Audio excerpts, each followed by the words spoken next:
pessoal, tudo bem? Sejam todos bem-vindos ao Podcast Criminal, Clube Criminal, todos os dias, do meio-dia a 1h, sempre com assunto para você novo do direito criminal. Hoje nós temos aqui com a gente o Dr. Henrique Caster, ele é juiz aqui no Mato Grosso do Sul, e o tema vai ser a lei de drogas, né? O tráfico de drogas e as drogas. Na verdade, a gente vai fazer uma reflexão bacana aqui. Hoje está aqui comigo o Thiago Bunin, nosso professor, nosso mestre Thiago Bunin, sempre aí com a gente. E eu, Rodrigo Alvarez, defensor público há mais de 10 mil anos aí. Deixa eu deixar a palavra com o Thiago agora. Vai lá, Thiagão. Fala, pessoal. Bom dia. É um prazer estar com vocês aqui no nosso Clube Criminal, o único podcast gravado ao vivo e sem cortes, com o Rodrigo Alvarez, defensor público há mais de 100 mil anos, com o João Ricardo Batista, que já fez júri do Oiapoque a Chuí até na Lua, e também com o Caster, nosso amigo, magistrado. E hoje eu não sou o professor, viu, Rodrigo? Eu não sou o professor da live. O professor da live hoje é o Caster. Num ambiente de fala em que tá o Caster junto, eu me coloco no campo de aluno eternamente, nunca de professor. Né? O Caster, além de magistrado, é pós-doutor, né? Então é um cara que tem um conhecimento gigantesco e é uma inspiração para todo mundo que é aqui do Mato Grosso do Sul na área acadêmica. Um estado nosso que tem poucas inspirações acadêmicas na área jurídica, o Caster é uma delas. Um prazer receber você aqui hoje, Caster. Queria que você se apresentasse rapidamente para o pessoal que está nos escutando agora e que venha nos escutar depois pelo Spotify. Muito obrigado, Thiago. Muito obrigado, Rodrigo, João Ricardo. Eu sou juiz há 800 mil anos também. Eu já tive em vários locais, e tive na fronteira, e vi coisas muito feias e outras nem tanto. Aprendi alguma coisa, outras ainda estou aprendendo. Hoje em dia eu estou morando na Alemanha, eu estou na Alemanha agora, em Hamburgo. Estou estudando, né? A gente não para de estudar, de aprender sempre. E a ideia hoje é isso, é falar um pouco da minha vida de juiz no tema de drogas, que é uma coisa que nos afeta bastante, assim, o dia a dia da profissão de todo mundo, né, da magistratura, do MP, de todo mundo que lida com essa área. Com certeza. A gente estava vendo alguns estudos aí, e tirando a violência doméstica, né, que é onde eu atuo aqui, que eu acho que bate recordes de processos, o tráfico de drogas, talvez dos crimes residuais, assim, tirando a violência doméstica, seja o que mais tem em quantidade, né? Você que tem essa experiência aí na magistratura, eu acho que é um dos crimes mais lidados, né? Eu comecei a ver isso quando eu fui juiz em Ponta Porã. Eu fui para lá e eu era o único juiz criminal lá. Fiquei por quase 3 anos e o que eu percebi é que havia uma prisão indiscriminada de pessoas, como há não só lá, mas em vários outros locais. E eu comecei a prestar um pouco de atenção no tipo de público que a gente prendia nesse tipo de crime de drogas. E eu vi de tudo. Vi mulheres grávidas, vi mulheres com filhos pequenos, vi pessoas miseráveis, pessoas vulneráveis. E aí eu comecei a tentar entender como que funcionava esse tipo de crime na fronteira e no estado do Mato Grosso do Sul. E percebi que os caras iam buscar pessoas vulneráveis lá na zona da periferia de São Paulo, pagavam uma miséria, aqueles que estavam mais necessitando, e aí eles vinham para o Mato Grosso do Sul buscar droga. E acabavam encarcerados, né? Às vezes por anos, ainda mais na época em que o crime de tráfico de droga só se poderia colocar dentro do fechado, né? Não tinha outro regime. Se bem que hoje em dia muitas pessoas ainda fazem isso no automático. Isso é, a gente vê muitos estados da federação onde se condena no automático pessoas e coloca no fechado por esse tipo de crime. E prisões preventivas, né? É quase no automático, como se fosse uma coisa muito terrível. Aí eu comecei a ver isso tudo e comecei a sentir o que o juiz ele sente muito, e aí o advogado tem que estar de olho nisso e ciente disso, que a gente carrega o mundo nas costas do juiz. Aquele negócio do a polícia prende e o juiz coloca na rua. Se o juiz coloca na rua, o juiz é defensor de bandido, o juiz não presta, o juiz isso e aquilo. E a gente, a hora que entra na magistratura, a gente acredita nisso aí. A gente acredita no papel de polícia do juiz, um papel de guarda de trânsito, como dizia Roberto Silva, de diminuição da criminalidade. E eu colocava na cadeia, colocava na cadeia, colocava na cadeia, e todo mundo coloca. Deu uma pequena travadinha aqui, cara. Deu uma pequena travadinha, mas já voltamos. Ah, tá. Temos índice. Tá travado para você também, Thiago? Tá travado, tá travado. Tá rodando aqui pra mim. Acho que a gente vai ter que mandar mensagem pra ele sair e entrar novamente, talvez. Eu tiro ele aqui. Aí, acho que voltou. Alô, voltou aí? Voltou, tá ótimo agora. Em que parte que eu parei, Thiago? Você parou na parte que você estava dizendo que quando vocês entram na magistratura, vocês acreditam nisso, né? Nessa juiz, agente de segurança pública. Agente de trânsito. Exatamente. E aí eu iniciei a me perguntar se tinha algum sentido aquilo ali. Em estudar isso. Tá, colocar na cadeia desde o início do processo, indiscriminadamente, funciona a criminalidade? Aí eu a polícia coloca na cadeia e o juiz só vem para atrapalhar, porque querem que fique na cadeia, né? Então é uma posição difícil para o magistrado. Mas ele tem que entender o que está fazendo e entender se aquilo ali está de fato funcionando. Aí comecei a estudar um pouco de criminologia e estudar um pouco de penal com viés um pouco mais crítico, porque a gente entra no concurso, muitas vezes, cheio de decoreba de jurisprudência e com pouco aprofundamento nessa área. Mas aí eu fui ver, adianta colocar na cadeia? Eu vou deixar o povo mais seguro na rua? Essa é uma pergunta. O que pensam? Aí eu fui ver antes disso tudo, qual é a ideia dos magistrados sobre colocar na cadeia, e vi que isso aí reflete bem o que se ouve na rua. Olha só, 72% dos juízes são a favor da elevação de pena por crime de tráfico de drogas. E outros 70% acham que a prisão preventiva ela deve ser automática e obrigatória. Veja bem, o juiz abrindo mão da própria função de verificar se é necessário ou não a prisão no início do processo. O juiz é a favor da prisão automática, isto é, de ele perder o direito de verificar a necessidade da prisão no início do processo. Ou seja, ele acredita muito no direito penal, acredita muito na prisão e acredita muito em si mesmo, como um instrumento de um direito penal de segurança pública. Mas é verdade isso?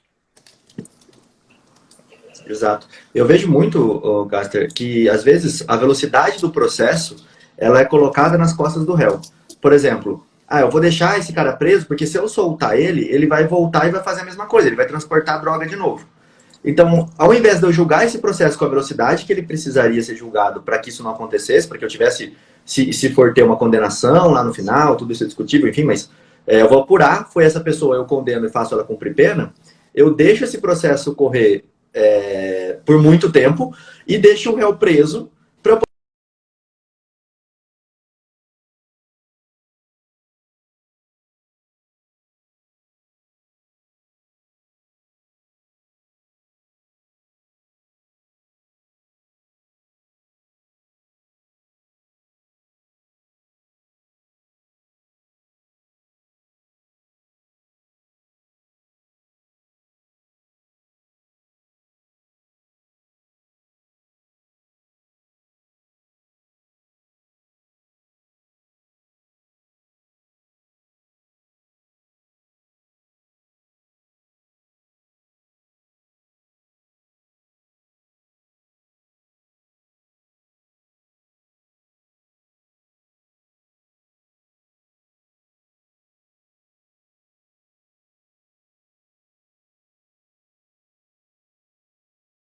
quando vai fazer essas audiências de custódia, é revelador, né? A maioria dos casos, dessas 20 audiências de custódia, 19, 18 são atendidas pela Defensoria Pública.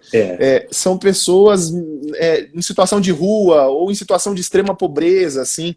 É flagrante isso, Eu queria até falar disso aí, porque quando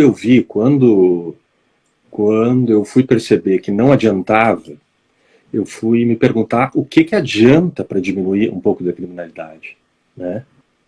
Mas antes de dizer o que adianta, eu queria dizer que mesmo a hora que a gente prende 100%, a gente não prende nem 10% de todos os crimes que são feitos no Brasil e no mundo. Aqui na Alemanha, 10% dos crimes são efetivamente punidos.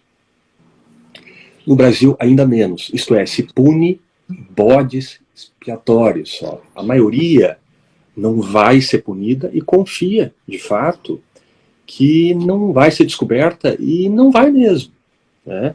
Mas, enfim, a prisão não se pode usar, ela não serve para nada? Não, ela serve para situações muito graves. Para quem não pode viver no meio da sociedade. Nós temos situação, por exemplo, de estupro, que por enquanto não se pensou numa coisa melhor do que colocar na cadeia. Em breve, eu acho que vai ter situações muito melhores. Por exemplo, hoje já há sistemas que você pode seguir o sujeito digitalmente e aplicar uma espécie de um choque elétrico no cara e ele ficar no lugar onde ele está.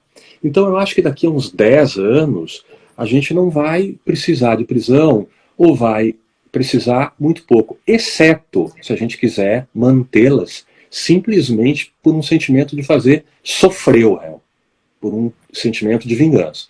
Porque logo, em breve, a tecnologia vai poder impedir que as pessoas reincidam no crime. Mas, afinal, se prender não é um caminho muito útil, porque você acaba gerando um soldado para o PCC, porque a maioria das pessoas que você prende em tráfico de drogas são primários e presos nas ruas, nas esquinas, sem investigação prévia alguma. Isto é, a polícia militar prende na esquina, em flagrante, o que significa que não houve nenhuma investigação.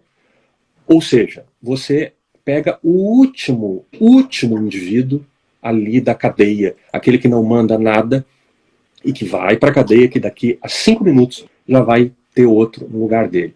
Mas então, se não adianta prender, o que adianta? Inteligência, sim, é uma coisa que adianta, para se pegar quem está lá em cima na escala, e um investimento no social. O povo fala, não adianta, adianta sim. Por exemplo, uma pesquisa da Conectas estudou a criminalidade dentro de São Paulo, índices de criminalidade e encarceramento, e percebeu que Jardim Ângela e Brasilândia, que são muito pobres, têm aparelhos sociais muito ruins. Por exemplo, áreas de esporte, áreas de lazer, escola, saúde, muito ruins. Os índices são altíssimos de criminalidade, altíssimos de encarceramento. Na mesma cidade, você vai em outro bairro, onde tem educação decente, escola decente, lazer, esporte para meninada, e o índice baixa lá no pé.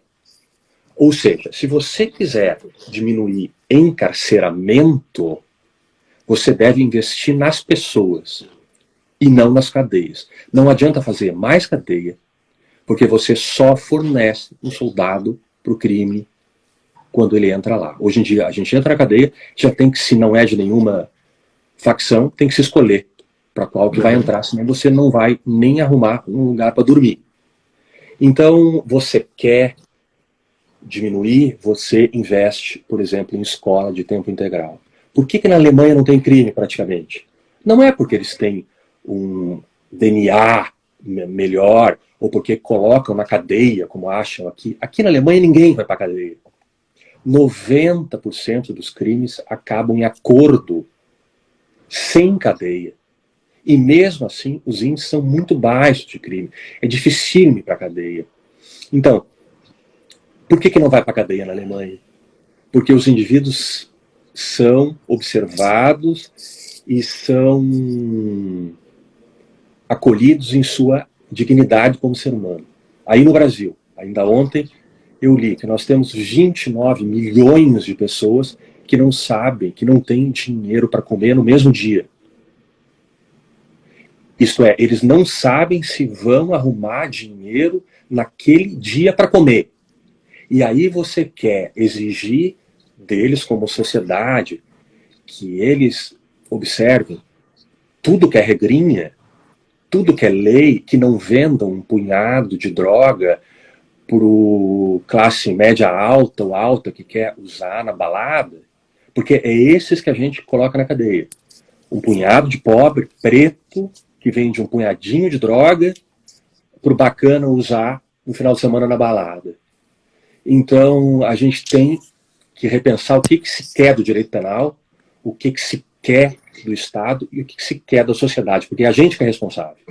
Aí que eu vi que eu não era Atlas, aquela figura dos gregos que carrega o mundo nas costas. O juiz não deve carregar o mundo nas costas.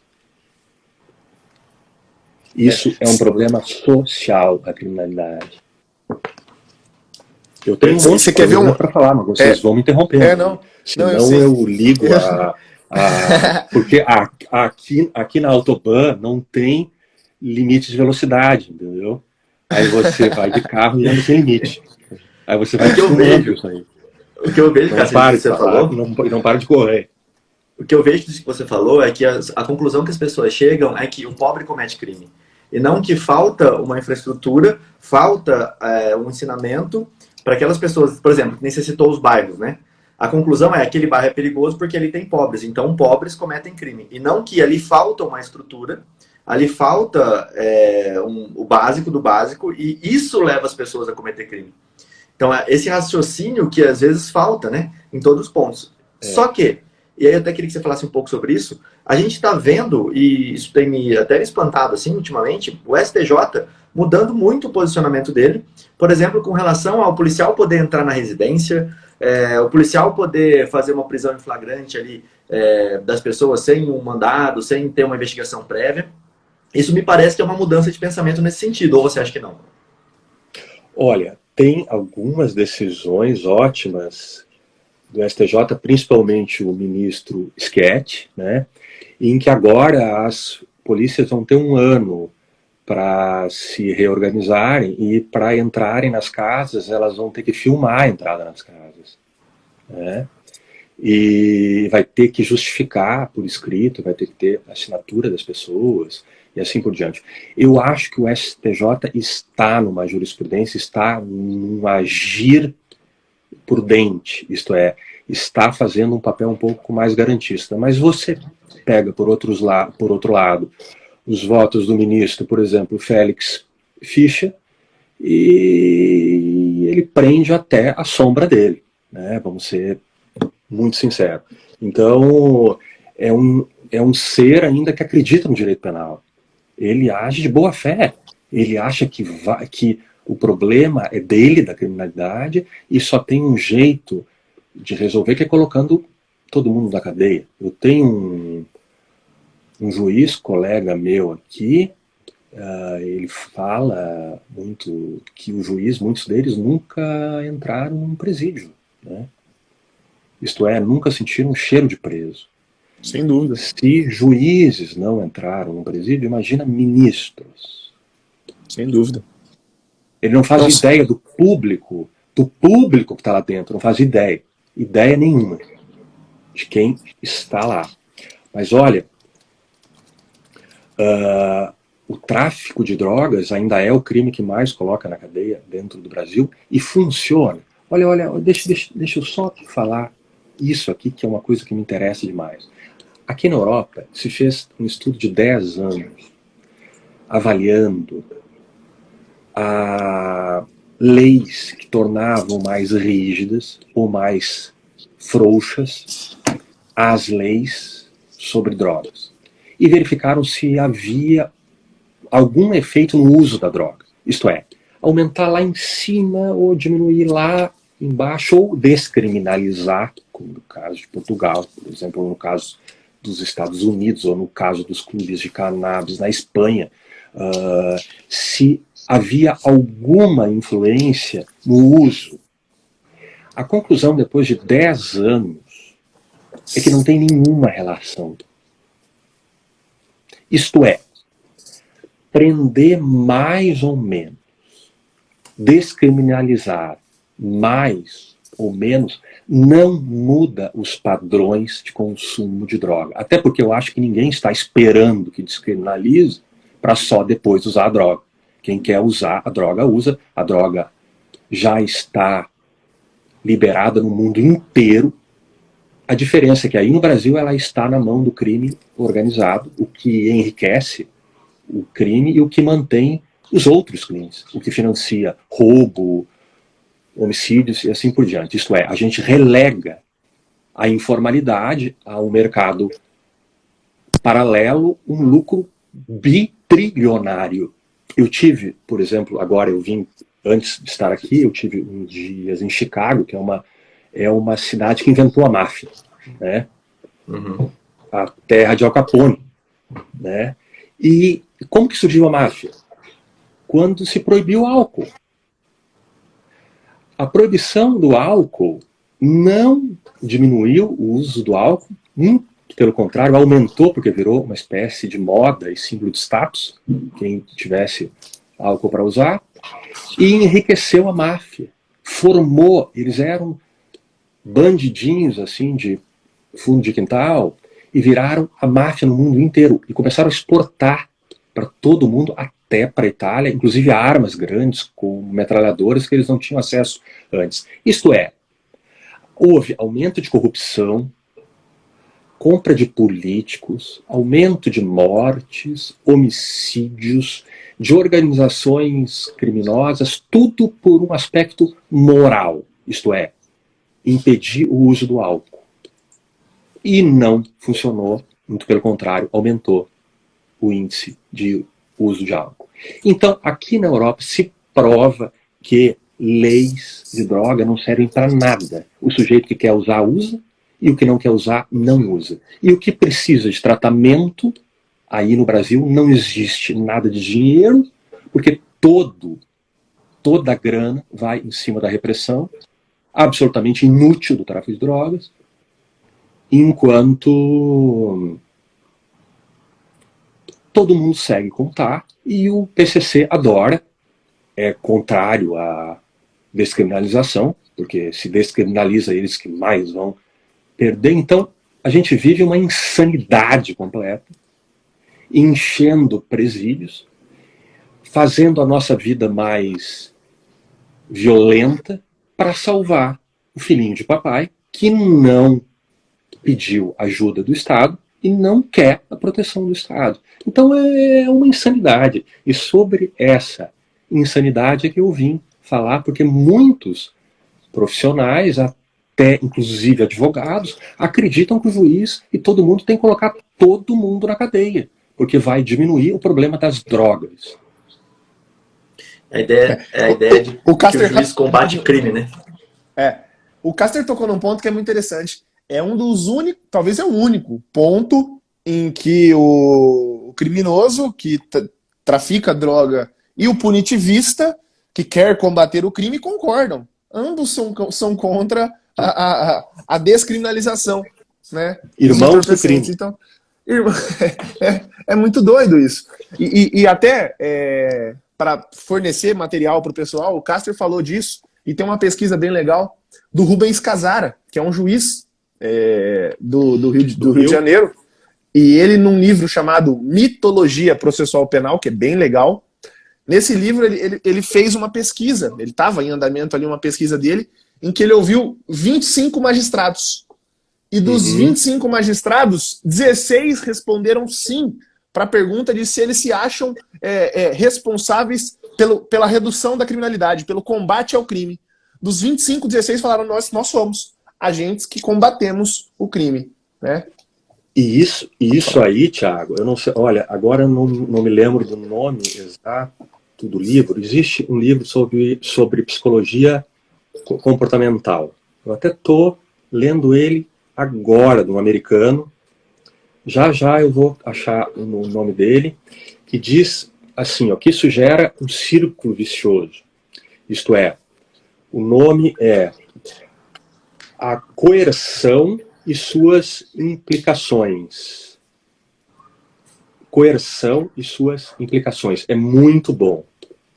É de um psicólogo americano, mas ele fala sobre um monte de coisa, inclusive de cadeia, e ele diz assim, que sempre que você sofre alguma espécie de coerção, seja na cadeia, seja num bairro onde você não tem acesso ao SUS, a uma escola decente, a um esporte, você vai acabar, em alguma hora, fazendo uma contra-reação a essa coerção.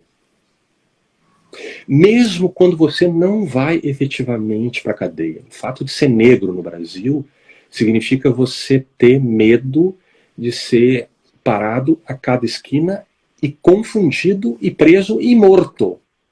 Então só isso já gera em você um sentimento que volta como uma espécie de não obedecer mais às regras de uma sociedade que não serve para mim e que não me respeita. Isto é mais ou menos um círculo de respeito. Para você dar à sociedade o que ela espera, isto é, cumprir regras, você tem que ter uma sociedade que te dê o mínimo de respeito. Aqui o nome do autor é Murray, se escreve Murray, Sidman, Sidman de navio.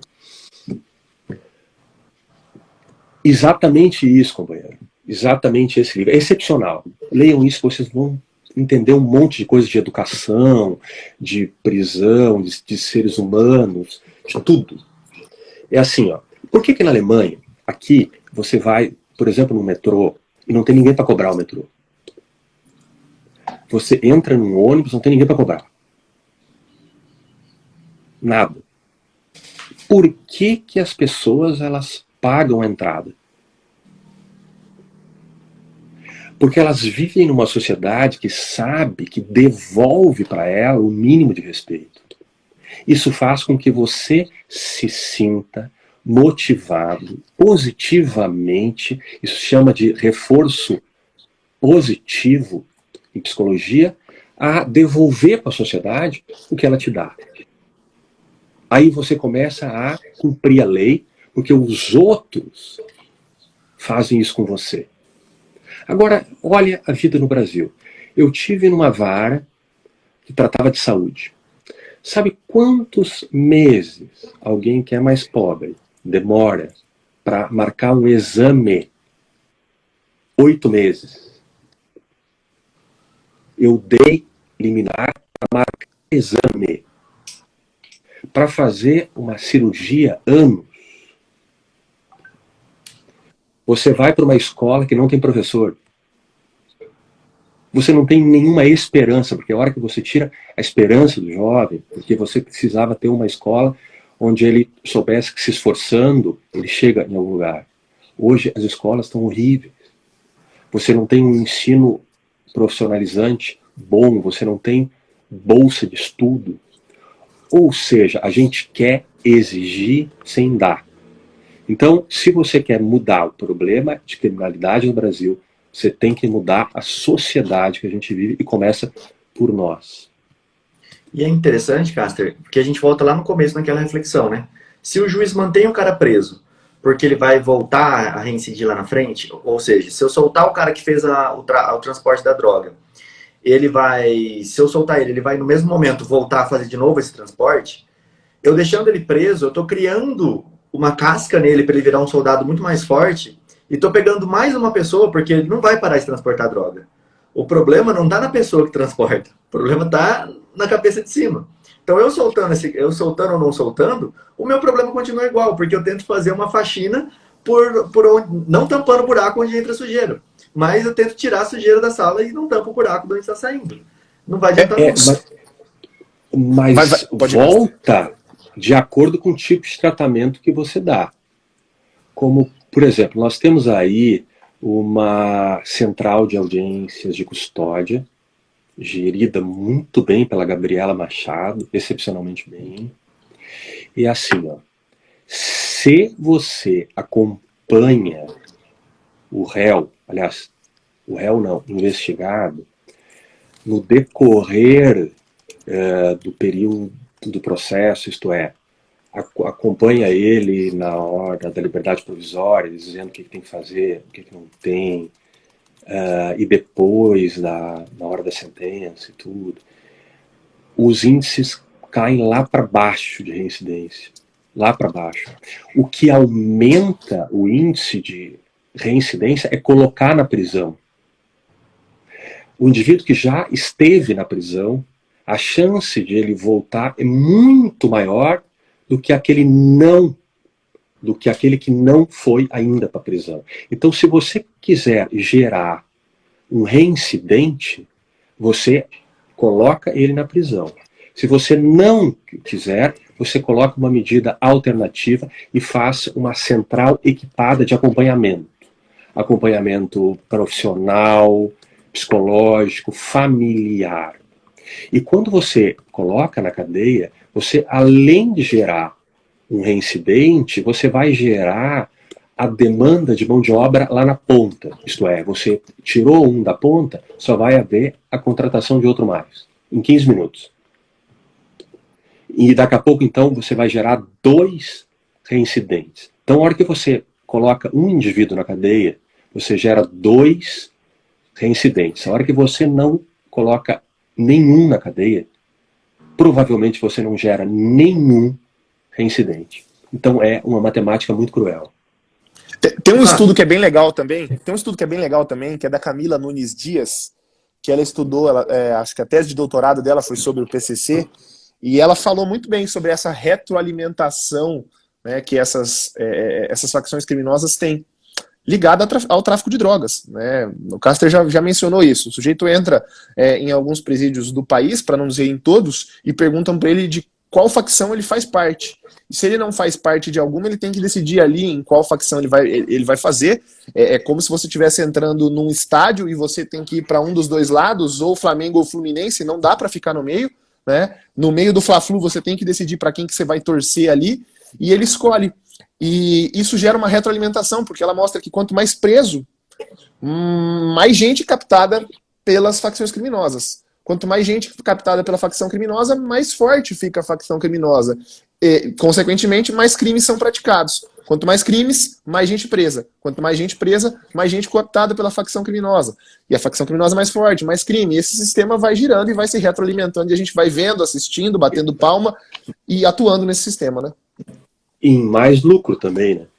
Porque Com assim, ó, os próprios traficantes, por hora, entregam a si mesmos para regular o preço da droga. Tá? Se houver muita droga no mercado, o preço cai. Aí você tem que fazer apreensões regulares de drogas. Às vezes existe até acordo com a polícia. Tá? De ligar e entregar a pessoa. De modo a regular o preço da droga. A droga não pode ficar muito fácil. Se ninguém vai para a cadeia, o preço vai lá embaixo. Se vende droga na farmácia, que jeito que o traficante vai ganhar dinheiro? Aliás, hoje você compra droga em todos os Estados Unidos, né? Assim, muita coisa, e daqui a uns anos vai comprar no mundo inteiro. E em Portugal se descriminalizou há 21 anos, 100% das drogas. Então, e nós seguimos colocando na cadeia, para salvar a alma do povo que não pode se contaminar com o uso de droga.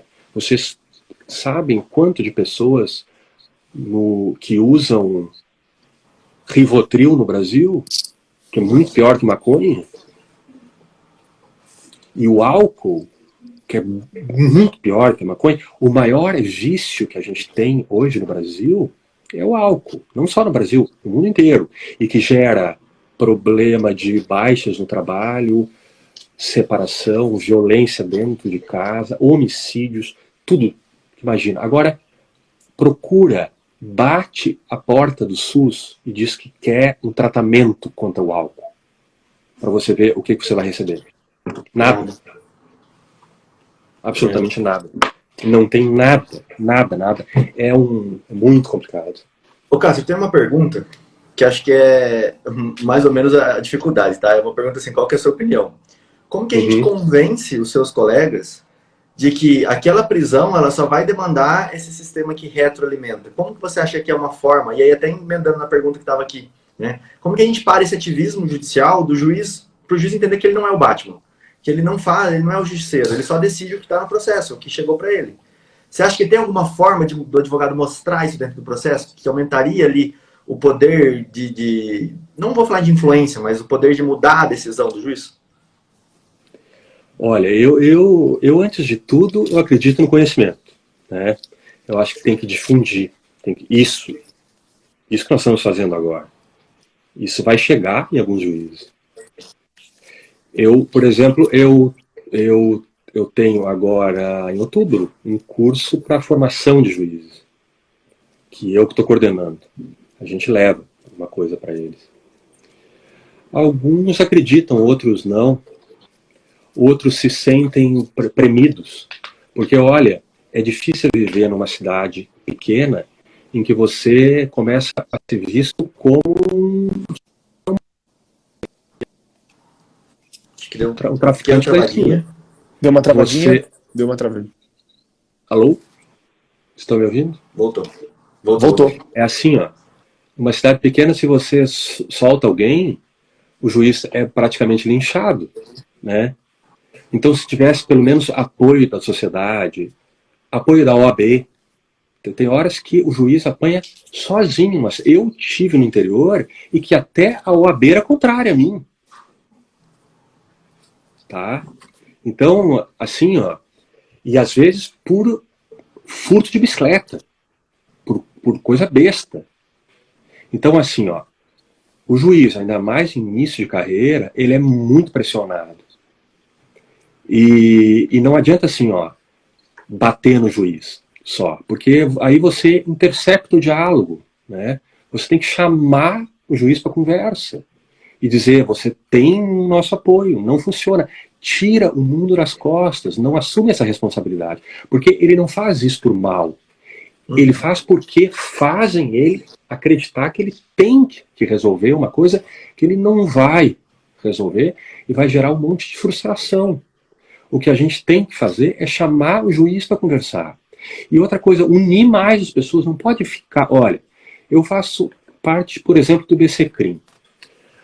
No IBCCRIM são ótimas, mas o esporte do IBCCRIM é bater na cabeça do juiz. Tá? Você não faz diálogo assim.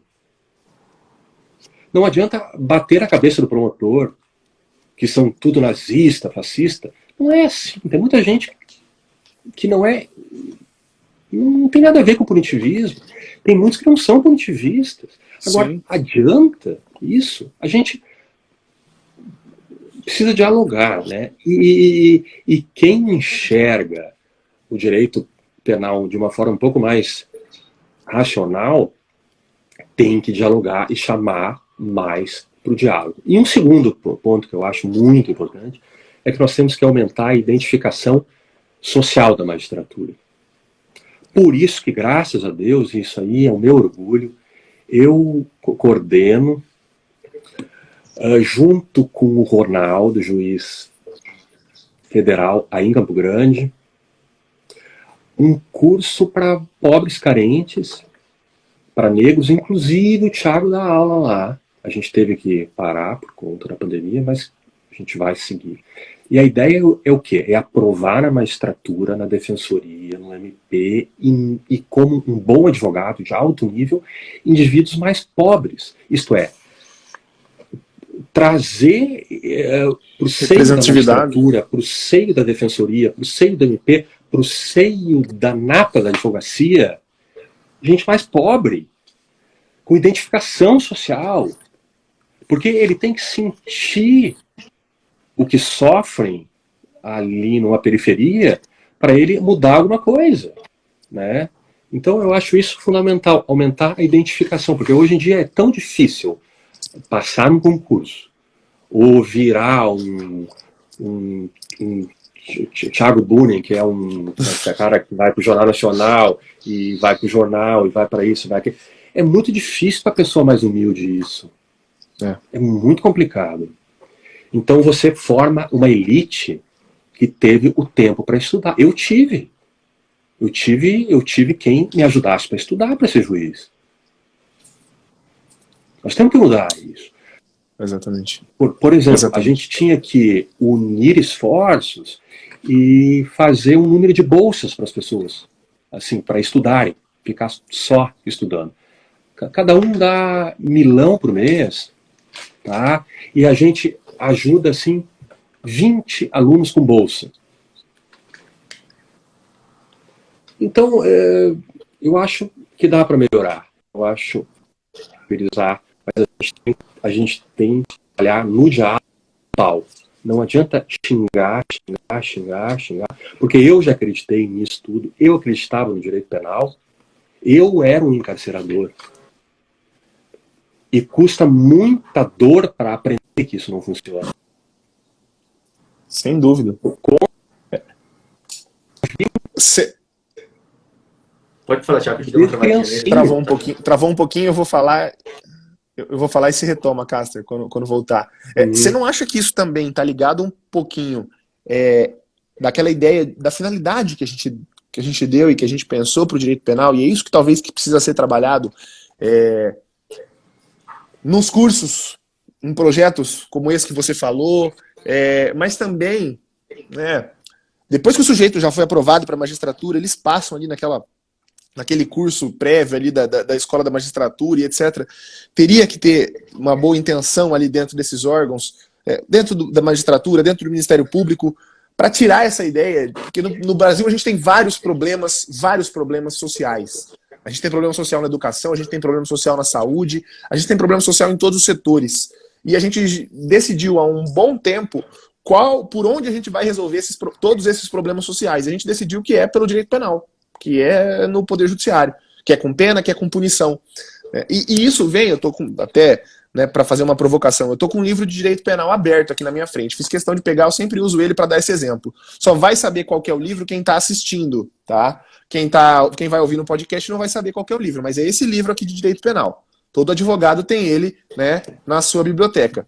E ele fala assim, da função ética social do direito penal.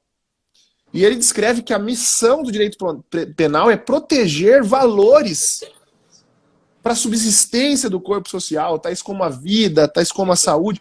E para mim é tão claro que o direito penal é algo que chega depois que esses valores já foram violados. Ele chega com uma pena depois que a vida já foi ceifada, ele chega com a pena depois que o sujeito já praticou um roubo, depois que o fato definido como crime já aconteceu. Só que o magistrado estuda nessa forma, o promotor estuda dessa forma, o defensor estuda dessa forma, e todo mundo cai no sistema pensando dessa forma. A gente precisa oxigenar isso, né? Mudar essa forma de pensar. O que você acha, Caster? Ô, Thiago, a gente tem, olha, Rodrigo, quando deixa eu só colocar uma coisinha, Caster, que eu tive uma ideia aqui, ó. Se você quiser, você falou que agora na pandemia esse projeto parou, né? Ele não pode continuar.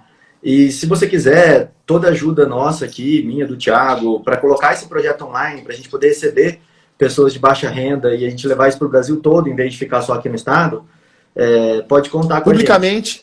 Publicamente, o Rodrigo assumindo esse compromisso. Olha que legal. Pô, que legal, né? Olha o coração aí. Pô, plataforma, todas as coisas a gente coloca aqui, a empresa que dá os recursos para poder fazer esse projeto junto aí. A gente tem tudo pronto para isso. Fundamental, Rodrigo. Eu acho que você tem que dar aula lá primeiro, né? Já está convidado, né? E depois que diz sim, não pode fugir. Não ganha nada. Com certeza. Eu tenho 40 professores que não ganham R$1 e dão aula lá à noite, saem de casa para dar aula. Então o mundo ainda tem salvação, eu acredito. Agora, isso que você falou, Thiago, quando você estuda por exemplo, nos alemães, ou até aí no Brasil, você vê que o grande avanço do direito penal foi tirar a moral de dentro do direito penal, né? Você substituir a moral pelo bem jurídico. Isto é, você só pode criminalizar quando efetivamente um bem jurídico de alguém for efetivamente lesionado. Princípio da lesividade. Não se pode punir alguém pelo que ele é, ou porque acha que ele coloca em risco o grupo da sociedade, como, por exemplo, nas drogas. Mas, se você for um pouquinho mais para trás, Thiago, você lê o artigo 8º da Declaração dos Direitos do Homem, 89. Ali nós fizemos uma opção política por um direito penal mínimo. O que está escrito ali? Artigo 8º, Declaração dos Direitos do Homem e do Cidadão, 1789. Que o direito penal só vai punir com penas estrita e efetivamente necessárias. Essa é a nossa opção política enquanto civilização ocidental em termos de direito penal. Um direito penal mínimo de restrição que pune somente quando é efetivamente necessário. Por quê? Porque isso deu muito errado em todos os 200 mil anos anteriores de civilização. Nunca alguém deu em alguma coisa. Muito pelo contrário. A coerção só gera mais coerção. Então, se você quer mudar um pouco, você tem que entender que o direito penal é um instrumento limitador, desde Beccaria, desde que se criou, que se pensou em sistematizá-lo. O objetivo é limitar e controlar os abusos do Estado. É para isso que serve. É a única função do direito penal. E juiz não é soldado. O juiz não pode ver o réu como inimigo. O juiz ele não combate nada, nem a corrupção. O juiz não combate corrupção. De novo, o juiz não combate corrupção. Ele não combate ninguém. Por quê? Porque a regra do combate é a regra da guerra. E guerra não tem regra. Guerra não tem direito. A guerra, o único fim é matar o inimigo. Então, o juiz não é soldado. Eu não estudei para isso, senão eu tinha ido para o exército. Não sou soldado. O juiz é um garantidor do Estado de Direito. Como diz o Ferraioli, italiano, hoje em dia não basta mais uma democracia formal, que você vai lá e vota e tudo. Hoje em dia vale uma democracia substancial. O que significa isso? Uma democracia baseada na efetividade dos direitos fundamentais. Então, o papel do juiz é um papel de agente da democracia. Isto é, agente de salvaguarda dos direitos fundamentais. Para isso que serve um juiz. Até o papel dele é contra-majoritário. Isto é, mesmo que as maiorias lá, o juiz deve querer o B se estiver escrito na Constituição que o B que é certo. Então, o papel do juiz é esse. Defender, aplicar, salvaguardar e efetivar direitos fundamentais. É para isso que a gente serve. E não é só o juiz. É o advogado, o defensor, o promotor. Essa é a nossa função. De todos nós. Por isso que todos nós estamos unidos no mesmo barco. E todos nós deveríamos entender que jogamos no mesmo time. Que é o time da justiça, e o time da justiça é o time da democracia, e o time da democracia é o time dos direitos fundamentais. Estamos unidos todos. Exatamente. E eu vejo com uma preocupação grande quando eu enxergo em um local um ativismo muito grande. Vou dar o exemplo de onde eu trabalho, que é na violência doméstica. Nós começamos a ver que os juízes estão à frente de movimentos para cessar a violência contra a mulher. É louvável, é legal isso. O problema é que na hora da decisão dentro de um processo, isso não tem como não pesar. Na hora de você olhar um processo e falar, vou julgar isso aqui por falta de provas, isso não tem como não pesar. E é por isso que, para o juiz, ele precisa estar distante das partes ali do processo da causa, porque se eu estiver envolvido numa causa, eu não consigo pensar racionalmente. Foi o exemplo que eu dei recentemente do policial que agrediu um advogado. Se eu sou advogado e eu sentir aquela dor, como é que eu vou defender esse policial em um processo? Porque a verdade dentro do processo vai ser outra. Como é que eu vou pedir, por exemplo, que esse policial não seja preso nesse momento, porque talvez não seja o necessário, se eu estou envolvido com a causa? Vai ser difícil, porque eu estou envolvido com a causa. Então, eu acho que essa ideia ela é perfeita, né? Rapidinho, Rodrigo, até embarcando nesse teu cenário, eu não sou uma pessoa que acredita na pena e nunca vou acreditar. Mas no cenário da violência doméstica, olha só, né, advertindo isso, né? Não sou uma pessoa que acredita na pena e nunca vou acreditar. O Rodrigo só atua em vara de violência doméstica. Rodrigo, sei lá, num cenário de 10 processos, quantos a sentença geram uma pena de prisão em regime fechado? 0. De 10. 0. Acho que né? Não, normalmente. Posso falar um, mas sei lá, de 10 um pouco. De 100, a cada 100, 8. Podemos falar assim? Ser. A cada 100, 8. Né? Não seria melhor que isso fosse resolvido de outra forma? Não seria melhor no campo da violência doméstica a gente ter uma justiça de fato restaurativa? Porque é isso que aquele conflito familiar precisa, né? É um ambiente ideal para se ter uma justiça restaurativa. A violência doméstica, ela mais constrói do que destrói. Pode falar, Caster, desculpa. Inclusive, a doutora Jaqueline Machado tem um estudo sobre isso aí, sobre os círculos restaurativos, em que o agressor é posto em contato com ele mesmo e com outros, são círculos reflexivos, eu acho que é o nome. E o que se verificou? E a reincidência vai lá no pé, quando se faz outras técnicas. É por isso que eu estou aqui até. O meu tema de pesquisa são formas alternativas de resolução de conflitos penais. E tem muitas formas que dão certo. Inclusive nas sociedades indígenas, por exemplo, tem muitos métodos que funcionam muito melhor do que nós, que é jogar dentro da cadeia só. É a única coisa que a gente sabe fazer. O juiz, ele só tem um martelo. Ou ele bate na cabeça ou ele não bate. Isto é, ou ele absolve ou ele condena. Parece que não tem um meio termo, né? E é isso que a gente tem que usar. São esses meio termos.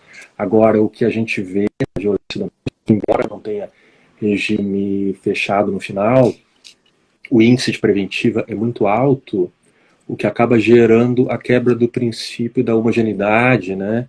E o princípio da proporcionalidade entre a medida de cautela e a medida da sentença, né? Que hoje é até princípio estampado na Constituição e no 282 do CPP, em alguns outros artigos.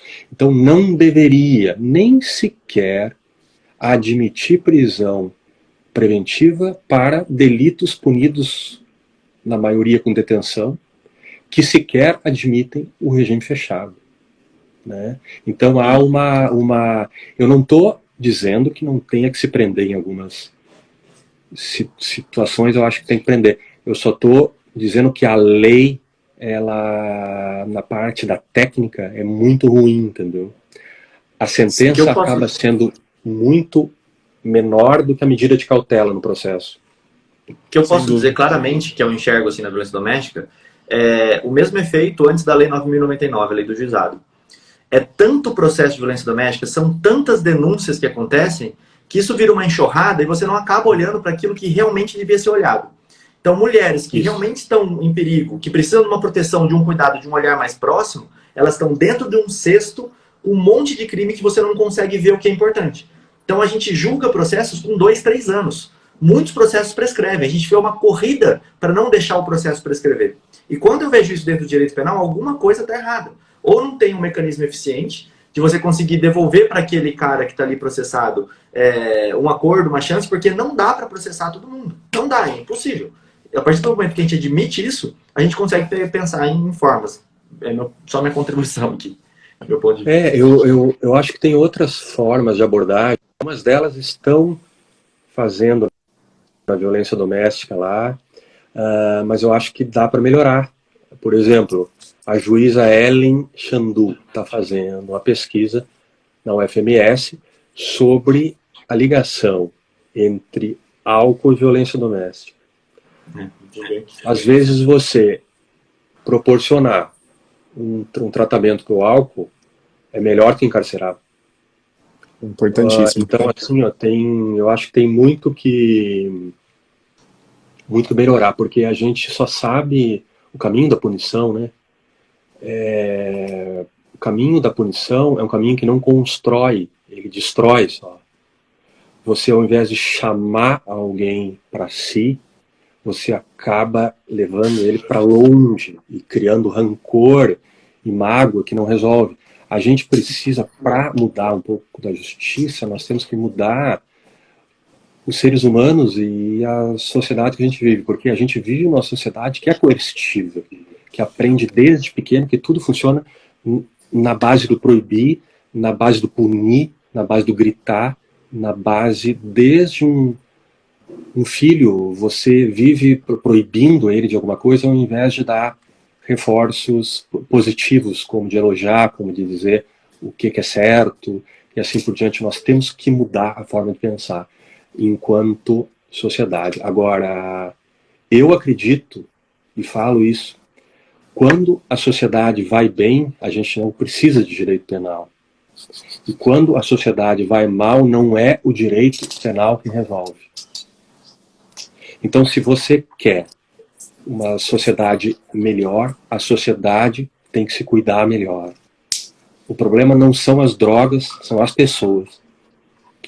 O problema não é a falta de cadeia, a impunidade, não. O problema são as pessoas e as formas com que a gente se relaciona entre si. Enquanto a gente estiver em um país que ninguém se respeita, que a gente não tem o que comer, que não tem onde ir no médico, não tem nada, não tem respeito, nós não vamos poder exigir respeito. A gente vai gerar mais dor e rancor, revolta e revanche das pessoas. Com certeza. Exatamente. Pessoal, nós estamos chegando aqui a 1h. Queria convidar todo mundo para participar hoje da imersão do Thiago Bunin, tá? Todo mundo está aqui presente. Vai ser gratuito, você pode participar. Hoje ele vai falar sobre honorários. Vou deixar... Thiago, é honorários hoje, né? Hoje, 21h, vamos falar sobre redação de petição criminal, vamos falar sobre honorários advocatícios também. Tem aula toda essa semana, todos os dias dessa semana, às 21h. O link tá lá no meu Instagram, é só ir lá e clicar no link, tá? 4 aulas essa semana, com material, todas as aulas, com petição disponível, 100% online, 100% gratuito. Hoje, às 21h, espero vocês. Caster, foi muito bom te receber aqui hoje. Sucesso na sua pesquisa, saiba que sou um admirador enorme. E tô louco para ler o que você vai produzir aí, ler o que você está colhendo aí de bibliografia e vai traduzir para todo mundo. Esperamos sua volta aqui o mais rápido possível para oxigenar nosso ambiente. Obrigado mesmo. Eu queria... pode seguir você aqui. Não sei se você está liberado para seguir, porque eu acho que seu perfil é fechado, né? É fechado, mas eu posso até abrir, porque eu... Ao contrário dos meus 20 mil anos de juiz, o meu número de seguidores é pequeno, entendeu? Então... Não, mas o pessoal segue lá. Sigam o Caster lá. Sigam lá. Vão lá e sigam ele. Arroba vocês obrigam ele. .caster. É só clicar aqui em cima, pessoal, nessa setinha, vocês vão ver o nome de todo mundo. Meu, do Caster, do Thiago. Aí vocês podem clicar e seguir já ele lá. Vai ter um monte de solicitação para ele depois. Porque de vez em quando eu falo alguma coisa que parece muita bobagem, mas uma ou duas coisas servem para alguma coisa. Muito obrigado, tá, pessoal? Muito agradável. É uma ótima iniciativa. Vocês estão aí na vanguarda do Mato Grosso do Sul e do Brasil. Vocês são o futuro e o hoje do direito penal, e o futuro da ciência penal, e o futuro da bondade na ciência. A gente tem que levar mais humanidade e mais bondade para isso, e vocês fazem isso muito bem. Muito obrigado, forte abraço para vocês e para os que nos ouviram até agora. Cássio, obrigado, também quero agradecer você aqui, foi um show hoje, uma aula para a gente poder pensar, para a gente ficar o dia inteiro ali e renovar a energia do combate aí, que é tão difícil ao punitivismo, vamos dizer assim, né? E a gente sabe que a gente sofre com decisões atrás de decisões, mas a gente tem que continuar ali lutando, porque uma hora isso melhora, né? Uma hora o pessoal vai enxergar isso do que a gente falou. Obrigado mesmo de coração. Valeu. Muito obrigado, pessoal. Valeu, até mais a todos. Até a próxima. Até mais.